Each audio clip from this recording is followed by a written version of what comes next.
Ganitong luto nga ang pagkakadali ko sa mga salagubang na nahuli namin.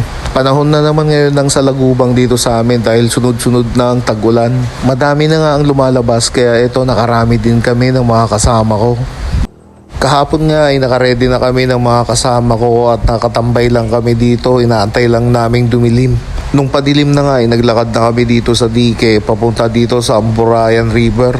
Ganito nga ang itsura dito sa pagkukuhanan natin ng salagubang, yung iba nakapwesto na. Parte ito ng Amburayan River kaya lang hindi na naaabutan ng tubig kaya puro talahib na lang yung tumubo. Marami na nga ang naunang pupunta dito sa pwesto. Naglakad pa nga kami dyan at dito na kami pupwesto. Makikita nyo naman guys, kanya-kanyang pwesto yan kasi maluwang naman na itong pagkukuhanan ng salagubang. Nakatayo nga lang tayo dito sa pwesto natin guys, tapos aantayin lang natin dumilim para lumabas na yung mga salagubang. First catch.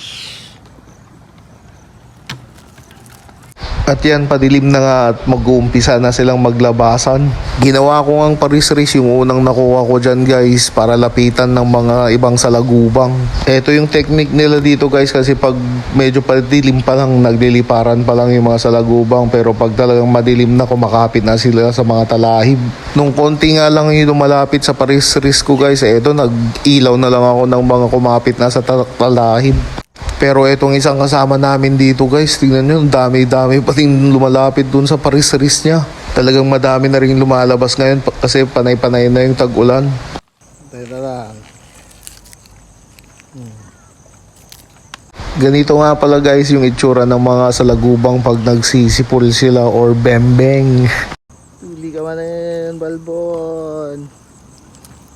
Sa dami ng salagubang guys, ito ganito rin kadami yung mga tao na nagpupunta dito para manghuli. Lahat ng mga naka-flashlight na nakikita nyo guys, palibot yan, ang dami. Mga 7:30 na nga yung oras na to kaya madami na rin kaming nahuli.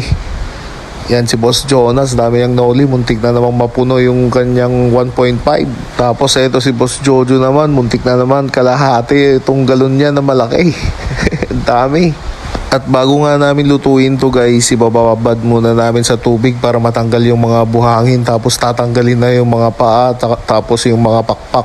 Ito na nga yung itsura ng salagubang kapag nalinisan na. Bali naggisa lang ako dyan ng bawang tapos sili. Medyo ipapakrispy lang natin yung bawang guys. Tapos ito ilalagay na natin yung salagubang.